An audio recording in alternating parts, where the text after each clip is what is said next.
Now, the battle for top positions in both the Senate and the National Assembly has already begun in earnest ahead of the official opening of the 12th Parliament next week, but one, with all indications being that Jubilee Party intends to replace Senate Speaker Ekwe Thuro with either former Budalangi Member of Parliament Ababu Namwamba, former CIC Chairman Charles Nyachae, or former Ainab Koi Member of Parliament Samuel Chepkonga.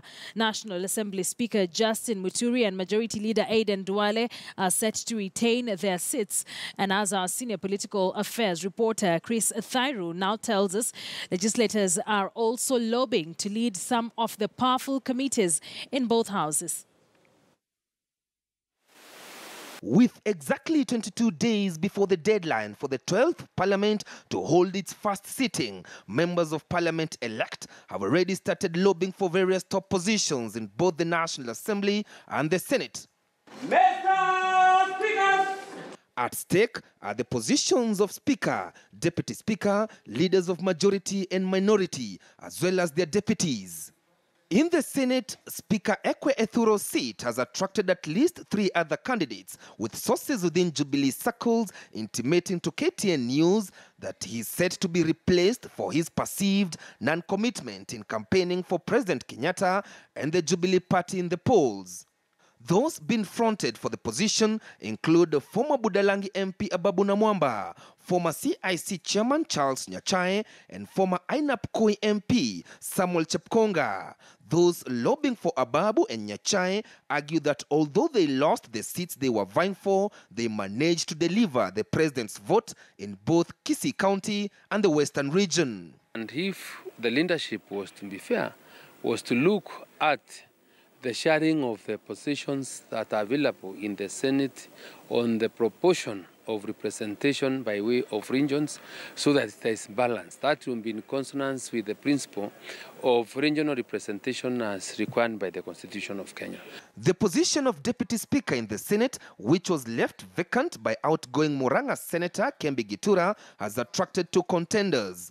One is Murang'a Senator-elect Irongo Hang'ata and his Nakuru counterpart Susan Kihika, who served as the first Speaker of the Nakuru County Assembly. I'm aware that my competitor comes from the Rift Valley, but also I do know that Rift Valley does have another slot.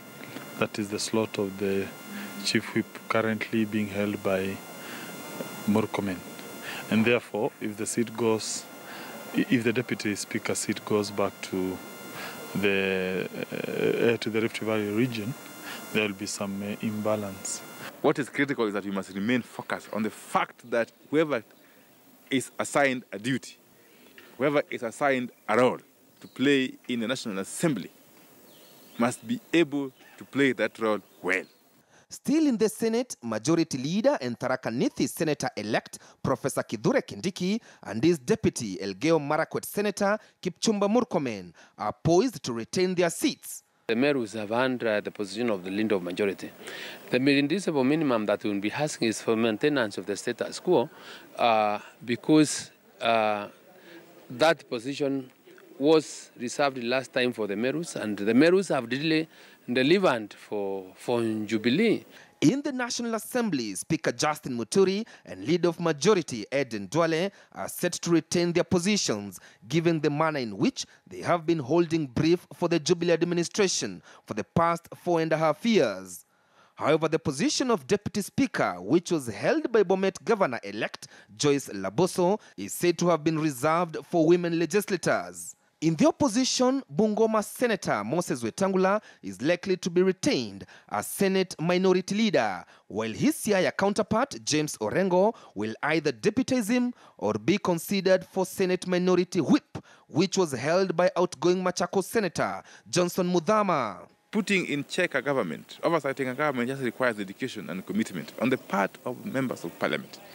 It doesn't really depend on how many you are. You could even be 20 of you.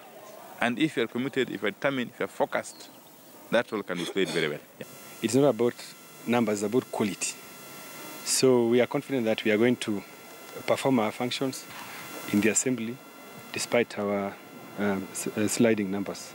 Other positions that have attracted interest include the chairmanship of powerful committees like the Public Accounts Committee, Public Investment Committee, Security Committee, as well as the Defense Committee, and commissioners of the Parliamentary Service Commission.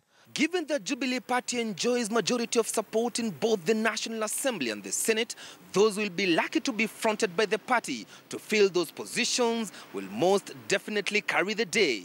Chris Tairo, KTN News,